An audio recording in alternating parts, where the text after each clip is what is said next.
ભાવનગરના ખરખડી ગામે લઠ્ઠાકાંડથી હાહાકાર મચી ગયો, જ્યાં નકલી દારૂ પીવાથી અત્યાર સુધી 7 લોકોના મોત નિપજ્યા છે।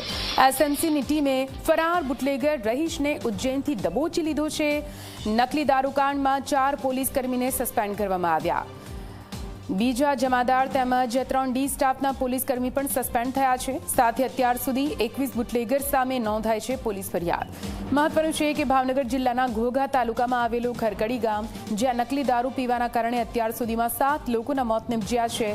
4 દિવસ અગાઉ મિત્રોએ વાડી વિસ્તારમાં દારૂ પાર્ટી કરી હતી, જે બાદ તેઓ વધુ સમય માટે બેભાન થયા હતા, જેમાંથી એક વ્યક્તિનું ટૂંકી સારવાર દરમિયાન મોત નિપજ્યું। તો નકલી દારૂકાંડમાં એક બાદ એક એમ 7 લોકોના મોત નિપજ્યા છે। બીજી તરફ તપાસ સોંપાયા બાદ ગણતરીના કલાકોમાં સ્ટેટ મોનિટરિંગ સેલની ટીમે ફરાર બુટલેગર રહીશને ઉજ્જૈનથી દબોચી લીધો। તો 4 પોલીસ કર્મીને પણ સસ્પેન્ડ કરી લેવામાં આવ્યા છે। સમગ્ર નકલી દારૂકાંડ કેસમાં મુખ્ય સપ્લાયર ગૌતમ સોલંકી સહિત 10થી વધુ લોકોને રાઉન્ડ અપ કરવામાં આવ્યા।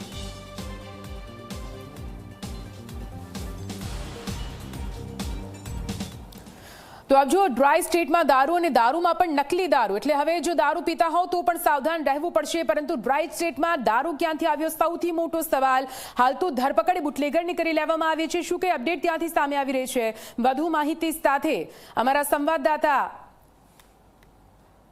નવનીત જોડાઈ ગયા છે। સીધા નવનીત પાસે જઈશું। નવનીત, સીધા આપની પાસે આવીશું। ભાવનગરમાં જેવી રીતે નકલી દારૂ કાંડ સામે આવ્યો છે, મૃત્યુઆંક સતત વધી રહ્યો છે, ત્યાં આગળ અત્યારે હાલની શું પરિસ્થિતિ છે? તપાસ કઈ તરફ જઈ રહી છે? કેમ કે એક બુટલેગરને ઉજ્જૈનથી ઝડપી લેવામાં આવ્યો છે તેવી પણ માહિતી છે। સૌથી મોટો સવાલ, તંત્ર, પોલીસ હવે જાગે છે। જો પહેલા જાગ્યો હતો કદાચ આ લઠ્ઠાકાંડ પણ ના બન્યો હોત। નવનીત,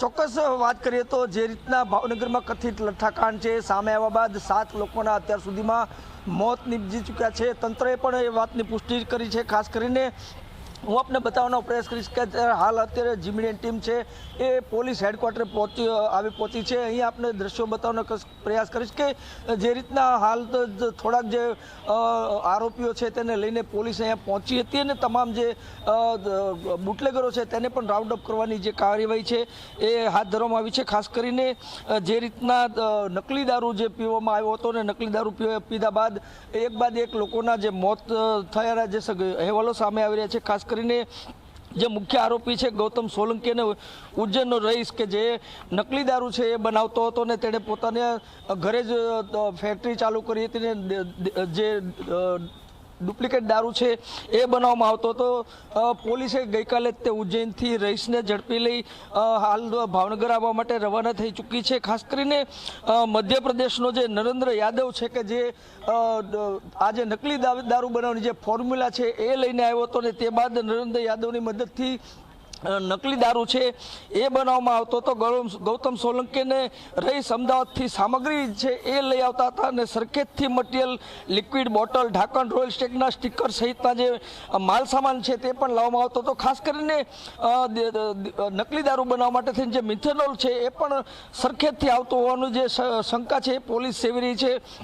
બોટલો ભરીને જે નકલી દારૂ છે એ બનાવવામાં આવતો હતો અને એ દારૂ છે લગભગ 250 જેટલી પેટીઓ છે દારૂ બનાવવામાં આવ્યો હતો અને જુદી જુદી જગ્યાએ આ જે દારૂ છે એ સપ્લાય કરવામાં આવ્યો હતો। હાલ તો પોલીસે લગભગ મોટાભાગનો જે મુદ્દામાલ છે એ રિકવર કર્યો છે, પરંતુ હજુ પણ 100થી વધુ પેટી દારૂ છે હજુ પણ પોલીસ બરામદ કરી શકી નથી। ત્યારે હાલ જે એસએમસીની ટીમ છે એને તમામ જે તપાસ છે એની ધુરા સંભાળી છે, સીટની રચના કરવામાં આવી છે અને જે પણ બુટલેગરો છે તેને ઝડપી લેવા માટે તેની કાર્યવાહી છે એ હાથ ધરવામાં આવી છે। બિલકુલ બિલકુલ, હવે કડક કાર્યવાહી કરવામાં આવી રહી છે। પરંતુ આપ જુઓ, જેવી રીતે તમે કીધું કે 200થી વધારે પેટી આ નકલી દારૂ બનાવવામાં આવ્યો છે અને હજુ તે પકડાયો નથી કે તે ક્યાં પહોંચ્યો છે, એનો મતલબ સીધો એ થાય છે કે લોકોએ હવે સાવચેતી રાખવી પડશે। આમ તો દારૂબંધી છે, પણ દારૂબંધીમાં છુપાઈને પણ જો દારૂ પીતા હોવ તે મોતનો દારૂ સાબિત થઈ શકે છે। નવનીત,